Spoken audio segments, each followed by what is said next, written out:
guys. I've seen you for a while. I hope you're all keeping well. I thought today I'd just say hello. We are going to talk about how to work the Charanga Yomo screen in the next video. But I just want to remind one or two of you, especially the beginners, but maybe a few more experienced players, of some of the techniques you may have forgotten along the way, which will affect your sound. First of all, we'll look at the right hand. If you're playing a single note melody, a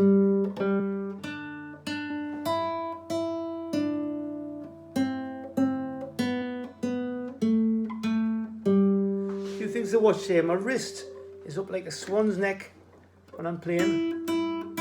My fingers, I'm playing rest stroke. Like little walking fingers, my first two fingers, and they're resting. I'll come a little closer. Whatever note I'm playing, I'm resting on the next string.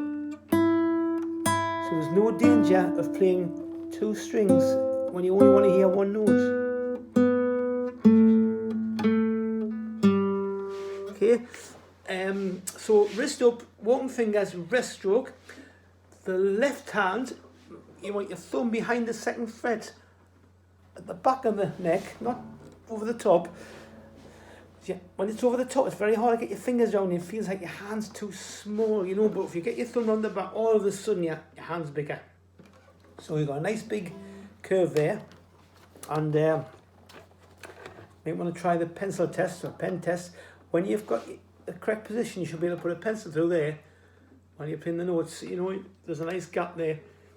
And also, the important thing is your fingertips. Playing with your fingertips, not the pad of your fingers. Imagine you've got a little ink block and you put a dot on each fingertip. That should be touching the string, that little dot. If you're playing and you can see that little dot looking up you, it means you're probably playing with the pad of your finger, and it's not ideal for getting a good sound. You're more likely to get these sort of sounds. You've probably heard that before, you know, or later on you might want to put vibrato when you're playing,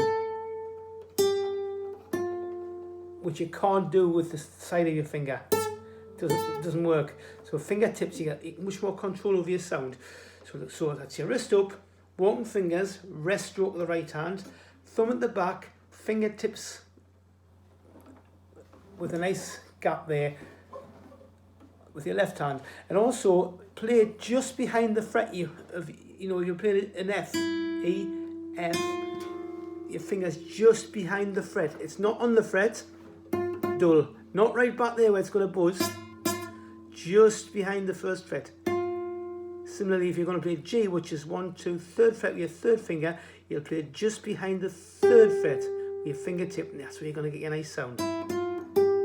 Okay, now the first song we're going to look at on the Charanga Yomo only involves 3 notes. You've got your E, bottom string, no fingers, F, which is the first fret we just talked about, finger off again, back to E, and B.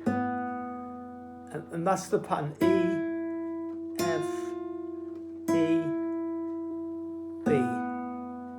Okay, and before I leave you to have a look at the Charanga, let's just check you're all in tune. So I know some of you will be lucky enough to have tuners, or mums and dads will tune up for you. But if you haven't, see if you can tune up to this guitar. You only need the first 2 strings really for this piece. So you make sure your E sounds like this, the bottom string.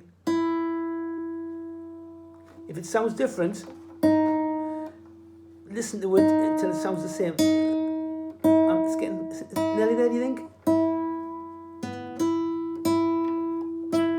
That sounds about right, doesn't it? Yeah, so if you get that E, and then the second string up the B. So for this, we'll look at the full guitar tune later, but for today, if you get the E and the B in tune, you can play along with Aliens. Okay, see you shortly. Bye-bye now.